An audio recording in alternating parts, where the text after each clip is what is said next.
دوستو، امام حسین کو تو پوری دنیا جانتی ہے۔ مسلمانوں کے آخری پیغمبر یعنی حضرت محمد صلی اللہ تعالی علیہ وسلم کے نواسے حضرت امام حسین 680 عیسوی میں سچ اور انصاف کی خاطر لڑتے ہوئے شہید ہو گئے تھے۔ یہی وجہ ہے کہ تب سے لے کر آج تک لگاتار پوری دنیا کا مسلمان، اب وہ چاہے سنی ہو، شیعہ ہو یا پھر کسی بھی علاقے کا رہنے والا ہو، وہ اپنے اپنے حساب سے امام حسین کو 10 محرم کے دن ضرور یاد کرتا ہے۔ لیکن آپ کو جان کر شاید حیرانی ہوگی کہ انڈیا، پاکستان اور بنگلہ دیش جیسے دیشوں میں مسلمانوں کے ساتھ ساتھ کچھ ہندو بھی ایسے ہیں کہ جو حضرت امام حسین کو بہت زیادہ مانتے ہیں۔ نہ صرف مانتے ہیں بلکہ حضرت امام حسین سے اپنے رشتے کو جوڑ کر طرح طرح کے دعوے بھی کرتے رہتے ہیں۔ عام طور پر ان ہندوؤں کو حسینی برہمن کے نام سے جانا جاتا ہے۔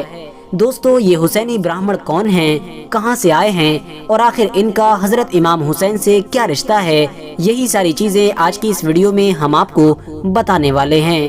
تو دوستو، سب سے پہلے اگر بات کریں اس بارے میں کہ آخر ان حسینی برہمنوں کا حضرت امام حسین کے ساتھ کیا رشتہ ہے، تو آپ کو بتاتے چلیں کہ ان حسینی برہمنوں کے مطابق ان کے باپ دادا نے حضرت امام حسین کی اس جنگ میں مدد کی تھی کہ جو جنگ انہوں نے یزید کے خلاف لڑی تھی۔ یعنی ان کے باپ دادا بھی حضرت امام حسین کے ساتھ کربلا کے میدان میں لڑتے ہوئے شہید ہوئے تھے۔ اب یہ مدد کیسے کی گئی تھی، یا پھر ہندوستان میں رہنے والے لوگ اچانک سے عراق کے شہر کربلا میں حضرت امام حسین کی مدد کرنے کے لیے کیسے پہنچ گئے تھے، اس بارے میں حسینی برہمنوں کے اتہاسکار دو الگ الگ رائے رکھتے ہیں۔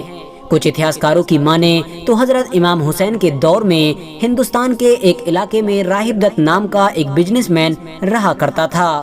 راہب دت ایک ایسا آدمی تھا کہ جس کی شادی کو تو بہت وقت گزر گیا تھا، لیکن اس کو کوئی اولاد نہ ہو سکی تھی، جس کی وجہ سے وہ بہت زیادہ پریشان رہا کرتا تھا۔ ایک دن اس نے کسی انسان سے پیغمبر حضرت محمد صلی اللہ تعالی علیہ وسلم کے نواسے یعنی حضرت امام حسین کے بارے میں سنا۔ وہ فوراً ان سے ملنے کے لیے عراق پہنچ گیا۔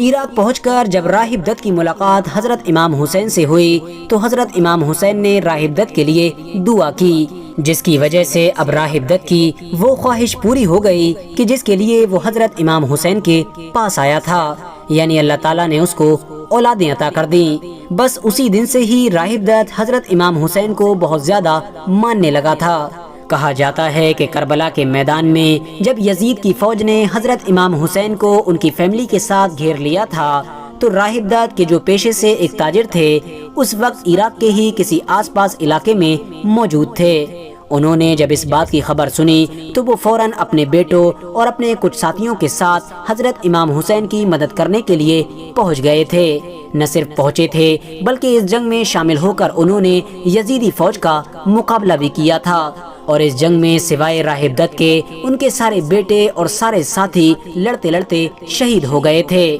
بعد میں راہب دت اور ان کے ان ساتھیوں کی اولادوں کو ہی حسینی برہمن کہا جانے لگا کہ جو اس جنگ میں لڑتے لڑتے شہید ہوئے تھے۔ لیکن دوستو، وہیں دوسری طرف کچھ اتہاسکار حسینی برہمنوں سے جڑی ہوئی اس کہانی کو پوری طرح سے جھوٹا بتاتے ہیں، اور ان کے مطابق سچائی یہ ہے کہ جب کربلا کے میدان میں یزید کی فوج نے حضرت امام حسین کو پوری طرح سے گھیر لیا تھا تو حضرت امام حسین نے اپنی مدد کے لیے کچھ لوگوں کو خط روانہ کیے تھے۔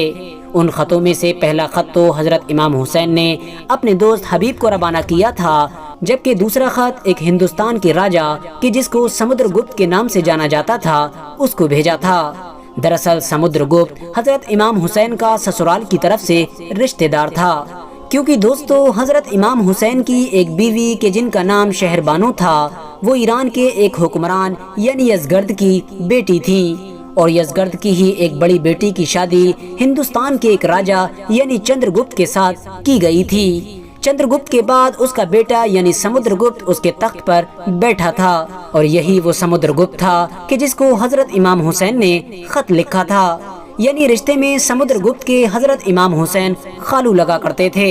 یہی وجہ تھی کہ خط ملتے ہی سمدر گپت نے ایک سپہ سالار کے انڈر میں بڑی فوج کربلا کی طرف روانہ کر دی تھی، اور جس سپہ سالار کے انڈر میں اس فوج کو روانہ کیا گیا تھا اسی سپہ سالار کا نام ہی راہب دت تھا۔ جب تک یہ فوج عراق کے شہر یعنی کربلا پہنچ پائی تھی تب تک سب کچھ ختم ہو چکا تھا،